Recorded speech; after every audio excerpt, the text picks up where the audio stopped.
नमस्कार। आज मु आपन सहित मैंगो फ्रूटी रेसिपी शेयर करी से भिडियो को शेष पर्यंत देखु। मार्केट स्टाइल रो मैंगो फ्रूटी मुझे बनाऊँगी। से मुझे दीटा पाचिला आंब गोटे कंचा आंब नहीं। पाचिला आंब 400 ରୁ 500 ग्राम भितर हम और कंचा आंब गोटे छोट नहीं भल से प्रथम मु सीझे नहीं जाए। सीझेवा द्वारा आम जो आगु को ग्राइंड करवा बेले जदि खंड खंड जमती न रहे से आपको भल से प्रथम सीझे नहीं जाए। मुझे सब को भल से काटी नहीं जाऊँगी। एबे देखंतु मुझे भल से काटी सारी गोटे ग्राइंडर जार भितर ए सब को एबे आमे ऐड करिबा। तापरे हाफ कप पानी ऐड करिबा। तापरे कवर देकी ताको फाइन पेस्ट बनै नै जिबा। तापरे मु एठी गोटे गैस ऑन करिकी तावा बसैछि। तावा गरम हेले गोटे कप चीनी ऐड करिबा। चीनी एठी मु 200 ग्राम रो नैछि।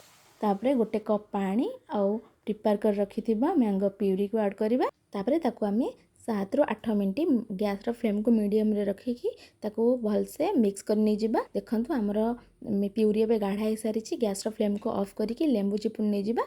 लेंबू एठी मु गोटे चम्मच चिपुन नैछि। तापरे ताको भल से मिक्स करिकी गोटे साइड रे काढ नै जिबा ठंडा हेबा पई। तापरे देखंतु हमर एबे ठंडा हो जाईछि। प्यूरी भी बहुत गाढ़ा हो जाईछि। तापरे ताको आउ टिके फाइन प्यूरी बनेबा पई आमे ताको गोटे छानी साहाय्य छाणी नै जिबा। देखंतु एबे सब छाणी जाउछि। जहाँ भी किछि खंड खंड थिबो से सब बाहरी जिवो। देखंतु हमर एबे फाइन प्यूरी बनी सारी। तापरे सेतरे आमे पानी ऐड करबा। मोठी 3.5 कप पानी ऐड करूछि। प्रथमे मु 1.5 कप पानी यूज करथिली। त एठी मु 3.5 कप पानी यूज करछि। टोटली 5 कप पानी मु एथरे यूज करछि। तापरे ए जार भितरे मु रखिकी ताको फ्रिज रे रखि देथिली। देखंतु एबे मु ताको ठंडा ठंडा सर्व करूछि। एबे हमरो मैंगो फ्रूटी रेडी हो सारी। आपन जदि मो रेसिपी भल लागुछि त लाइक शेयर कमेंट निश्चिंत करिवे। रहिली पुणी देखा आ गोटे वीडियो।